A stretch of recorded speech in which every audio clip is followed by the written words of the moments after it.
हिंदी में कहावत है कि पूत सपूत का धन संचय, अपूत कपूत का धन संचय। वही स्थिति है अभी। रुपया है, इनका रूप रोज बदल जाता है। आज कुछ कहेंगे, कल कुछ कहेंगे। अभी देश बेरोजगारी से मर रहा है, तो इनका बयान आ रहा है कि हम मंदिर 2024 में पूरा कर देंगे। भारत से जितना झूठा लोग हैं, देश के शीर्ष पर जो बैठे हैं, उनको सत्ता से हटाना। इनके पास 3 मुद्दा हैं। इनके पास अभी तक हिंदुस्तान पाकिस्तान, हिंदू मुस्लिम और मंदिर मस्जिद। इसके बाद इनके पास कोई मुद्दा है? हम हर गरीबों के अकाउंट में 15 लाख रुपया देंगे। क्या उन्होंने दिया? बेरोजगारों को 2 करोड़ नौकरी देंगे, क्या दिया? आज तक देश के प्रधानमंत्री प्रेस कॉन्फ्रेंस नहीं किए। क्यों? अब अगर विदेशों में जाते हैं तो इनका पहले से मीडिया को दे दिया जाता है कि इतना ही क्वेश्चन करना है। मीडिया तो फ्री है, कुछ भी क्वेश्चन कर सकता है। वो करके मीडिया इनका मोदी मोदी कर रहा है। मीडिया फ्री नहीं है, हर चैनल पे इनका कब्जा हो चुका है। देश है कि भारत से जितना झूठा लोग हैं, देश के शीर्ष पर जो बैठे हैं, उनको सत्ता से हटाना। अच्छा, झूठा लोग है। हाँ, झूठा लोग। जनता जनता के बीच में जो वादा करते हैं, वादा का नहीं निभाना, ये झूठ बोलना नहीं तो और क्या है। उन्होंने कहा था कि हम हर गरीबों के अकाउंट में 15 लाख रुपया देंगे। क्या उन्होंने दिया?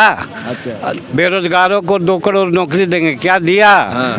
सेना में जो भर्ती होता था उसको भी इन लोगों ने कहा किया कि 4 साल में रिटायरमेंट। तो अच्छा है ना, सब लोग सब हर घर में सैनिक होगा। अब तो ऐसा होगा कि नौजवान को जो मिलिट्री में जाने वाले को शादी में 20 लाख 25 लाख जो मिलता था, वो भी बेचारा को अब उसे भी हाथ धोना पड़ेगा। कहेगा कि अब 4 वर्ष के नौकरी वाला के भी। क्या मोदी जी अच्छा कर रहे हैं ना, दहेज प्रथा खत्म कर रहे हैं। दहेज प्रथा नहीं खत्म कर रहे हैं। ये बेरोजगारों के अपमान है, जो पढ़ करके देश में सेना में देश की रक्षा के लिए जा रहा है, और उसका अवसर सभी में है, जिसका 60 साल 70 साल है। फिर इस सेना में जाने वाले नौजवानों को 4 साल ही क्यों? अच्छा, लेकिन वो कह रहे हैं भाई देशभक्ति की ललक सब में जगाना है, अलग जगाना है। देशभक्ति जगाने का जुनून हर भारत के नागरिक के अंदर में आना चाहिए। देशभक्ति देश रहेगा तब सब लोग रहेगा। लेकिन बेरोजगारी भी खत्म करना ये प्राथमिकता में आनी चाहिए। ये नहीं कि बेरोजगारी में कटौती करना। चलिए, तो ये बेरोजगारी एक अहम मुद्दा है जिसको लेकर राहुल गांधी भी बार बार हमला कर रहे हैं। युवा है, क्या क्यों आए आप यहाँ? युवा के लिए तो इस देश में लगभग कुछ बचा नहीं है सर। अच्छा, हर एक चीज़ को प्राइवेटेशन कर दिया गया है। आप देख सकते हैं, रेलवे हो, वेल हो, सेल हो, हर एक कंपनी जो है। और जो मोदी जी ने वादा किया था कि हर एक साल वो 2 करोड़ नौकरी देंगे, लेकिन उनकी सरकार 8-9 साल हो गई है, वो 9 साल में 2 करोड़ रोजगार नहीं दे पाए हैं। 9 साल में वो गवर्नमेंट का डाटा है कि वो 60 से 8 लाख ही जॉब दे पाए हैं, और अभी वैकेंसी भी बहुत सारी 8 लाख दे पाए। 8 लाख दे पाए हैं वो 9 साल में। तो आप मतलब 1 लाख पर ईयर भी नहीं दे पाए। आप 2 करोड़ का वादा किए थे। अभी देश में सबसे ज़्यादा बेरोजगारी। अरे तो मंदिर मस्जिद ये सबसे बड़ा इम्पोर्टेंट मुद्दा है ना। अयोध्या का मंदिर हो गया, ये तो मुद्दा है ना। मंदिर मस्जिद से कुछ होने वाला नहीं। पेट में अन्न रहेगा तभी तो हम कुछ करेंगे। अगर भगवान का पूजा करेंगे तो पेट में तो अन्न भी रहना जरूरी है ना। भगवान तो ये नहीं कहा है कि तुम नंगे भूखे रहो और हमारे सेवा में लगे रहो। अच्छा, भगवान तो ये कहा है कि तुम अपना भी रोजगार करो, कुछ काम करो और आगे बढ़ो, और हमें भी याद रखो। सिर्फ भगवान की भक्ति में डूब जाना ये तो कोई भक्ति नहीं है। चाहे वो किसी भी धर्म में हो, ये ऐसा नहीं कहा गया है। अच्छा, जैसे बीजेपी वाले कह रहे हैं कि भाई मंदिर बना दिया हमने, मंदिर भजन में क्या दिक्कत है? मंदिर से कितने लोगों को रोजगार मिला, सबसे बड़ी समस्या है। एक हमारे भोजपुरी हिंदी में कहावत है कि पूत सपूत का धन संचय, अपूत कपूत का धन संचय। वही स्थिति है अभी। जिन्होंने आज़ादी की लड़ाई लड़ी, देश को बनाने के लिए वर्षों जेल काटे, अपनी तपस्या के बल पर, अपनी ईमानदारी के बल पर इतने IIM, एम्स जैसी संस्थाओं का स्थापित किया, अपनी व्यवस्था को ठीक की, और आज ये उनको बिल्कुल बेचने के कगार पर ला करके सब रोज एक एक बेचते जा रहे हैं। कमाने के इनके पास कुछ नहीं बचा। जो देश को संचय करके इनको मिला उसको बेच कर अपना नाम कमाना चाहते हैं। आपके सामने कोरोना में भी क्या स्थिति हुई थी। कोरोना से इनको सबक लेना चाहिए। लोग मर रहे थे, ऑक्सीजन की कमी थी, लोग पैदल चल रहे थे। वही देश था, वही इंजीनियर, वही ट्रेन दिल्ली से चलती थी लेकर के कोरोना काल में तो बंगलोर पहुँच जाती थी। पहुँचना है कटिहार तो विशाखापट्टनम पहुँची थी। सरकार की कमियों को छुपाने के के लिए नाना प्रकार के एबर रुपया है, इनका रूप रोज बदल जाता है। आज कुछ कहेंगे, कल कुछ कहेंगे। अभी देश बेरोजगारी से मर रहा है, तो इनका बयान आ रहा है कि हम मंदिर 2024 में पूरा कर देंगे। अरे मंदिर तो हर गांव में कहाँ मंदिर नहीं है?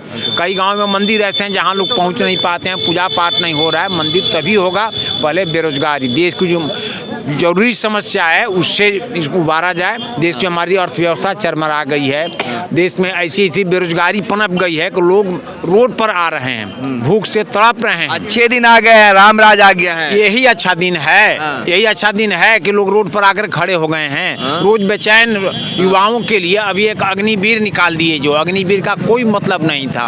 हाँ, ये अग्निवीर से लोगों को और बेरोजगारी बढ़ेगी। उनको गारंटी देते कि 4 साल बाद हम सिविल सर्विस दे देंगे। तब तो विदेशों में अगर कहीं लागू किया गया है तो 1 साल के बाद उनको ट्रेनिंग के बाद लाके सिविल में सर्विस दिया जाता है। ऐसी व्यवस्था यहाँ तो है नहीं। मोदी जी अगर नहीं होते तो पाकिस्तान हमला कर लिया होता, कब्जा कर। ये तो इनका जुमला है दिखाने के लिए, चाहे पुलवामा हमला हो। अभी इनकी और जो तैयारी चाहिए, जब चुनाव का वक्त आता है तो हमला शुरू हो जाते हैं यहाँ पर। इनके पास 3 मुद्दा हैं इनके पास अभी तक, हिंदुस्तान, पाकिस्तान, हिंदू मुस्लिम और मंदिर मस्जिद। इसके बाद इनके पास कोई मुद्दा है? आज तक देश के प्रधानमंत्री प्रेस कॉन्फ्रेंस नहीं किए। क्यों? अब अगर विदेशों में जाते हैं तो इनका पहले से मीडिया को दे दिया जाता है कि इतना ही क्वेश्चन करना है। मीडिया तो फिर ये कुछ भी क्वेश्चन कर सकता है। तो मीडिया देखते दिन भर मोदी मोदी करता रहता है, भाई डंका बज रहा है दुनिया में।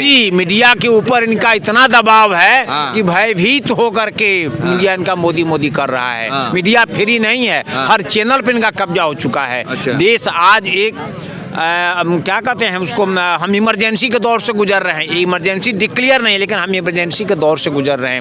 जो कोई मुंह खुलता है उस पर ईडी सीडी लगा के उसको जेल में डाल दीजिए, बिना मतलब को उसके किसी केस में फंसा के उसको जेल में डाल दीजिए। यही तो हो रहा है देश में अभी। चलिए, तो युवा है भाई, क्या नाम है? विकास सिंह। कहाँ से हो? भागलपुर। क्या कहना है? कहना ये है कि देखिए, भारत जोड़ो यात्रा ये राहुल गांधी जी के द्वारा जो चालू किया गया है, ये इस देश को जोड़ने के लिए चालू किया गया है। इस देश के अंदर में समझिए कि शुरू से ही ये देश था हमारा, जो कि धर्म के आधार पर चलता था। सभी लोग धर्म को मानने वाले थे, लेकिन अब इस देश में धर्म की राजनीति होने लगी है, नफरत की राजनीति होने लगी है। तो इस नफरत की राजनीति को ख़त्म करने के लिए, सभी लोगों को जोड़ने के लिए, एकजुटता करने के लिए राहुल गांधी जी ने भारत जोड़ो यात्रा का शुरुआत की है। इसके तहत देश में जितने भी लोग हैं, जितने भी कार्यकर्ता हैं, सभी लोग इसमें शामिल हो रहे हैं और एक उत्साह के साथ कांग्रेस जो है फिर से एक अच्छी पार्टी के रूप में उभर कर आ रही है। भारत जोड़ो यात्रा से, भारत जोड़ो यात्रा से यही उम्मीद है कि आने वाले 2025 में जो लोकसभा चुनाव होंगे 24 में, उसमें कांग्रेस की सरकार बनने जा रही है। अच्छा, कौन सरकार बन जाएगी? उम्मीद लग रहा है? उम्मीद बिल्कुल लग रहा है। आप लोग को लग रहा है उम्मीद? हाँ, पूर्ण उम्मीद है। हम सत्ता में आएंगे 2024 में, राहुल गांधी देश के प्रधानमंत्री बनेंगे। लोगों का जन समर्थन हमें मिल रहा है। अच्छा अच्छा, हाँ, चलिए ठीक है। हाँ जी, बोलिए। 2024 से पहले अभी फरवरी मई के मंथ में चुनाव है कर्नाटक में, वहाँ पे पूर्ण बहुमत से कांग्रेस बनेगी।